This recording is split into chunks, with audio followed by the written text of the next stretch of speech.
बाजीरावला सरळ ढगामध्ये पाठवू काय? आदला बदलीच्या वेळीच नरसिंहरावला उडवू. तुझा काका आहे होय त्यो? काका म्हणून मला मामा बनवते काय? तोंडात सोन्याचा चमचा घेऊन नाही जन्मलीये मी. नाहीतर गाफील राहशील आणि स्वतःच्याच पायावर धोंडा मारून घेशील.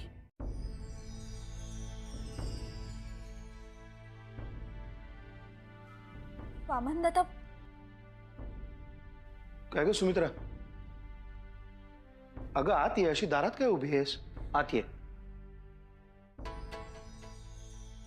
आणि हे काय? रडायला काय झालं? वामन दादा, अहिल्याताई जे सांगतात ते खरंय. अहिल्या आता काय म्हणाली ती? सुगंधाच्या काकांबद्दल. मग आता माझं काय होणार? म्हणजे मला घराबाहेर जावं लागणार. काय बोलतीस तू सुमित्रा? अगं तू कशाला घराच्या बाहेर जाशील? परशूची लग्नाची बायको आहेस तू. पण मग सुगंधाचं काय? ती आणि तिचे काका तिच्याच बाजूने भांडणार ना. सुगंधाचं काय करायचं ते आम्ही पाहून घेऊ. तू फक्त एकच गोष्ट लक्षात ठेव, या सगळ्या प्रकरणाचा तुझ्यावर काहीही परिणाम आम्ही होऊ देणार नाही. हां? या घरातलं तुझं जे स्थान आहे तेच राहील. वामन दादा, मला खूप भीती वाटते. यांनी जर मला टाकलं आणि तिच्याशी लग्न केलं तर मी काय करू? वामन दादा, कुठे जाऊ मी?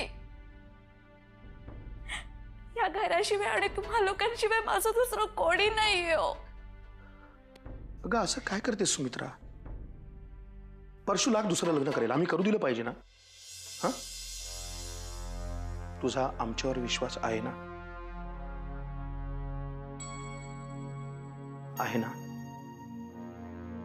झालं तर अजिबात काळजी करू नकोस. हे बघ, तू या घरची सून आहेस. या घरातनं तुला कोणीही बाहेर काढणार नाही, काढूच शकत नाही. आता रडू नकोस. डोळे पुस पाहू.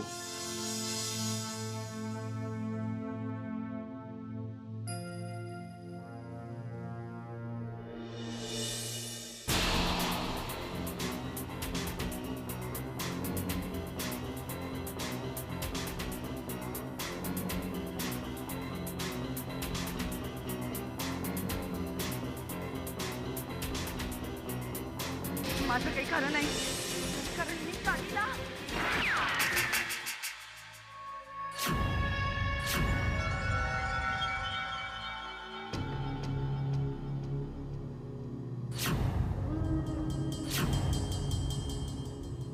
इथे सगळेजण तुमच्या येण्याची खूप वाट पाहत आहे. आणि फक्त बाकीचेच नाही, आणि आणखीन कोणीतरी सुद्धा. एक नवीन पाहुणा, आपलं होणारं बाळ.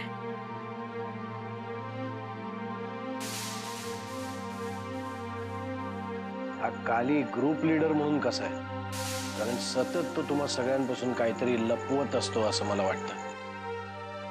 तू उगाच माझ्या डोक्यात काहीतरी भरू नकोस हा. म्हणजे मी जे विचारलं ते तुझ्या डोक्यात आधीपासूनच घोळतंय. तर तुला काय म्हणायचंय? जर तो सारखा सारखा बाहेर जात असेल तर तो नक्की कुठे जातो हे तुझ्यासारख्या विश्वासू सहकार्याला तरी माहीत हवंच.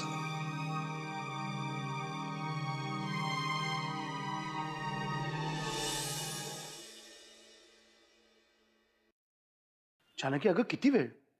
फोनही उचलत नाहीयेस तू. काही बोलला का तो? का आजही कुलूपच लावून बसला होता तोंडाला? आज बरंच बोलले ते. पण काही मार्ग सांगितलाय का? मार्ग निघेल का नाही मला माहिती नाही, पण माझं म्हणणं त्यांच्यापर्यंत नक्की पोचलंय आत्याबाई. पाषाण हृदयी माणसं असतात ही जानकी.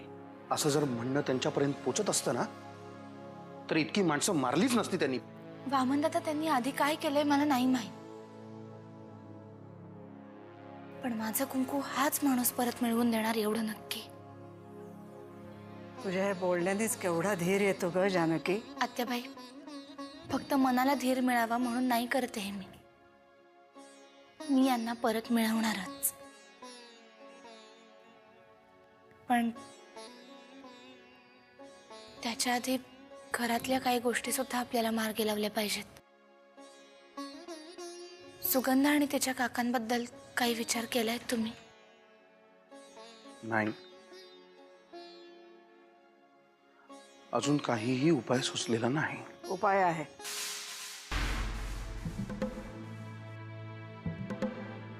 एकच उपाय आहे, वाकनीस. वाकनीसांच्या शिवाय हा प्रश्न कोणी नाही सोडवू शकणार. वाकणीसांच्या पद्धतीने म्हणजे आत्या जानकी, अगं वाकनीस तुझ्याबरोबर होते ना, मग गेले कुठे? ते एक काम करून येतो म्हणाले, इतक्यात येतच असतील. हे बा आत्या, पण तू काळजी नको करू स्वामन. जानकी वाकनीस आले की सांग मला.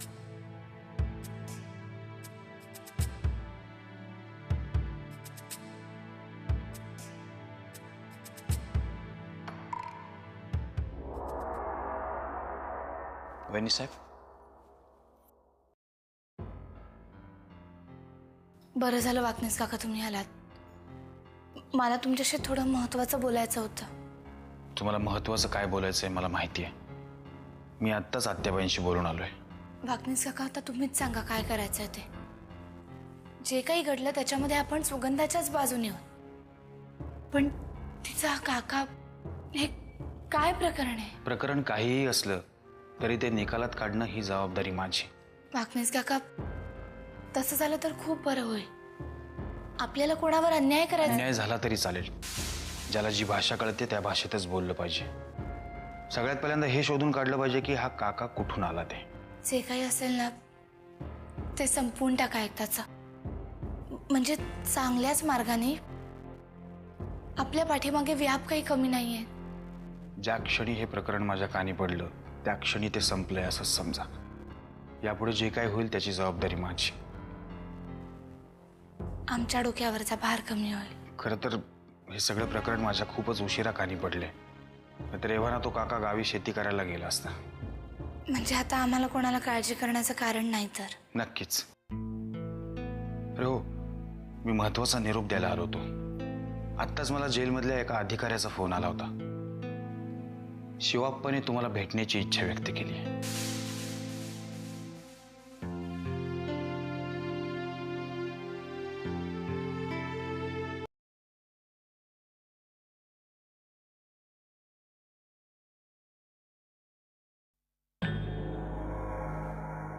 मी आय कम इन? नका येऊ, जा.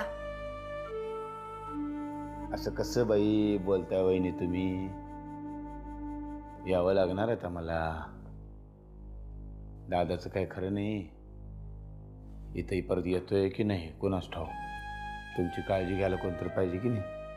तुम्ही यांची काळजी करण्याचं काहीही कारण नाही. यांची काळजी घ्यायला घरात भरपूर माणसं आहेत.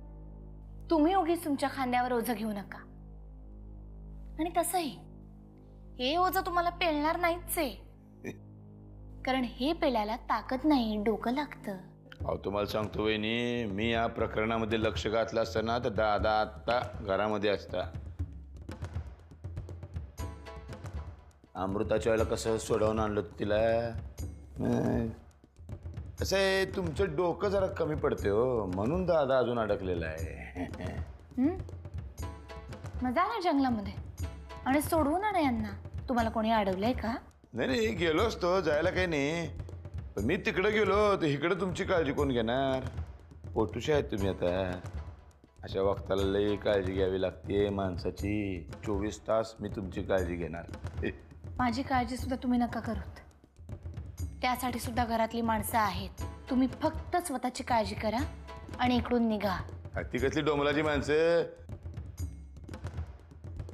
ती आत्याबाई झाली म्हातारी, तिचं तिला होईना. आणि सुमी ती वेडी फिरते आपली वेड्यासारखी. अमृताची अवस्था तुमच्यासारखी. मग काळजी घ्यायला आहे कोण माझ्याशिवाय?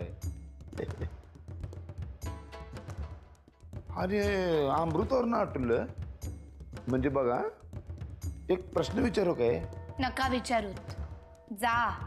असं काय करते? ठीक आहे, परवानगी न घेताच विचारतो. म्हणजे बघा, तुमच्या पोटामध्ये जे बाळ आहे की नाही ते दादाचंच आहे.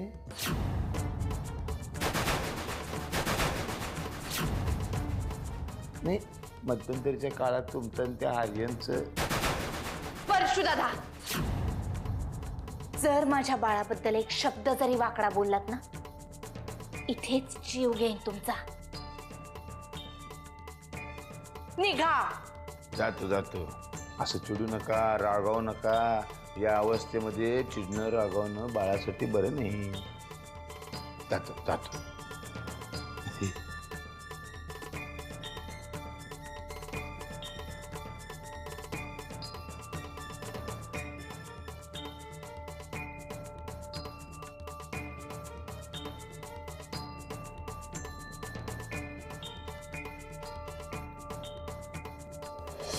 किल्लेदार, हो किल्लेदार, होय झाले 24 तास झाले.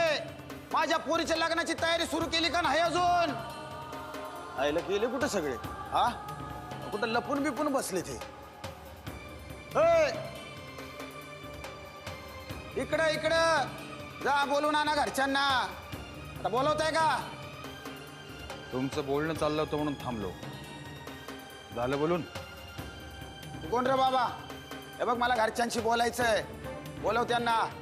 वाजाजीराव आलेत म्हणावं.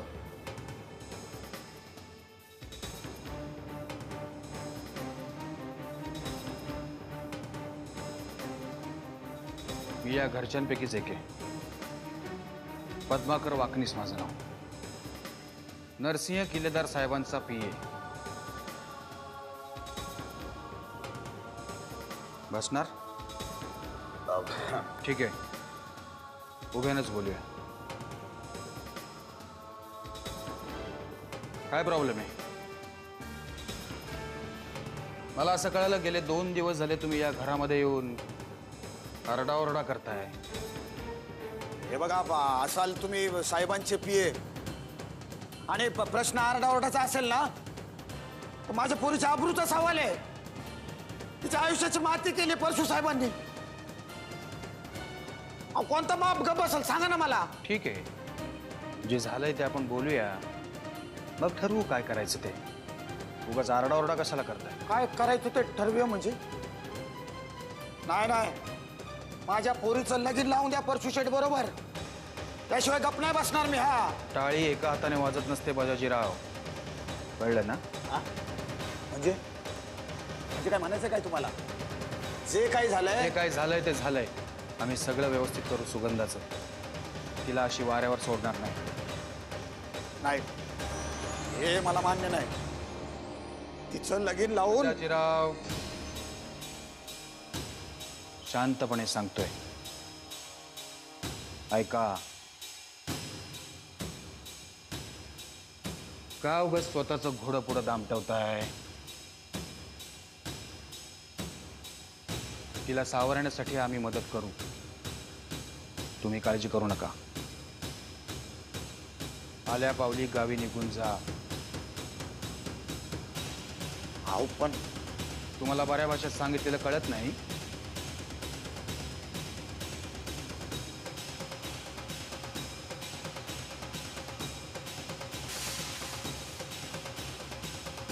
वेगळी भाषा वापरू?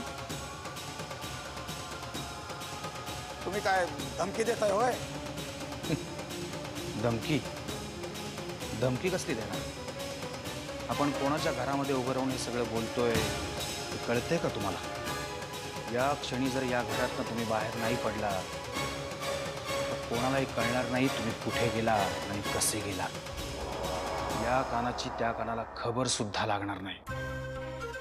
तेव्हा मी सांगतोय ते ऐका आणि तसंच वागा. म्हणजे काय करू मी? आता कसं कानाला ऐकायला बरं वाटतं? ऐका.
आत्याजी,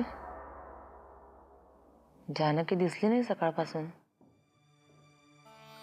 ती शिवाप्पाला भेटायला गेली आहे ना. आज आपणून बोलवलंय त्याने तिला. जानकी पहिल्यांदा जेव्हा या घरात आली तेव्हा वाटलं तरी होतं का ग, परकर पुलका घालणारी 2 वेण्या बांधणारी ती मुलगी ह्या घरात आईची जागा घेईल म्हणून. कोणाचं नशीब कुठे घेऊन जाईल काही सांगता येत नाही का. नशीब तर आहेच ग, पण ना कधी कधी मला असं वाटतं की हे सगळं ना ठरवून घडवून आणतंय कोणीतरी. म्हणजे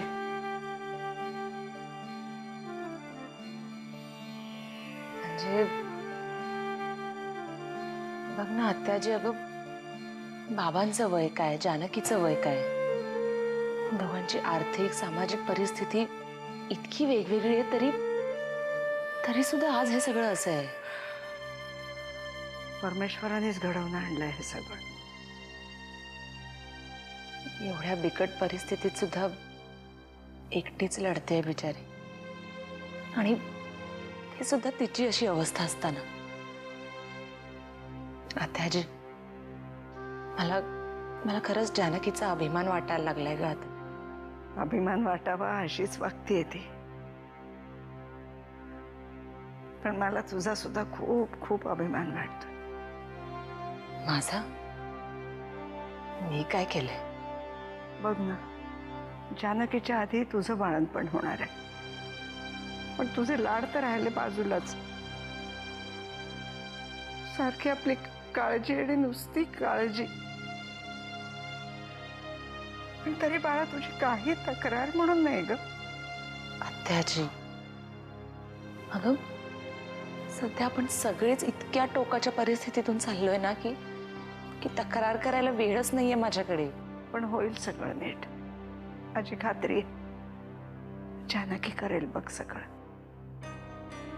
जी कपाळाभर चिमूटभर कुंकू प्रामाणिकपणे लावते ना, तिचा संसार सुखाचा झालाच पाहिजे, झालाच पाहिजे.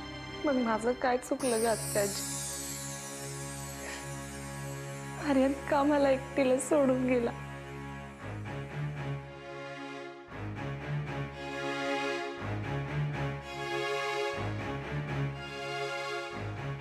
नशिबाचे भोग आहेत का? ते चुकलेत का कोणाला बाळा?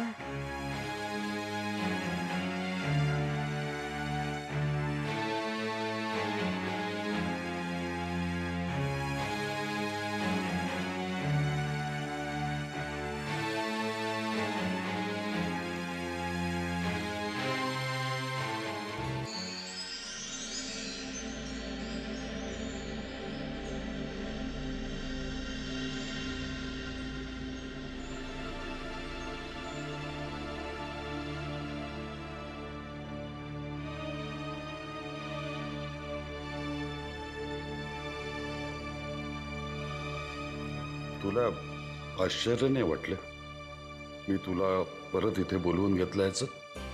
नाही, कारण माझी खात्री होती आज ना उद्या तुम्ही माझ्याशी बोलणारच म्हणून. तुला काय वाटतं मी काय निर्णय घेतला असेल तुझ्या नवऱ्याच्या बाबतीत?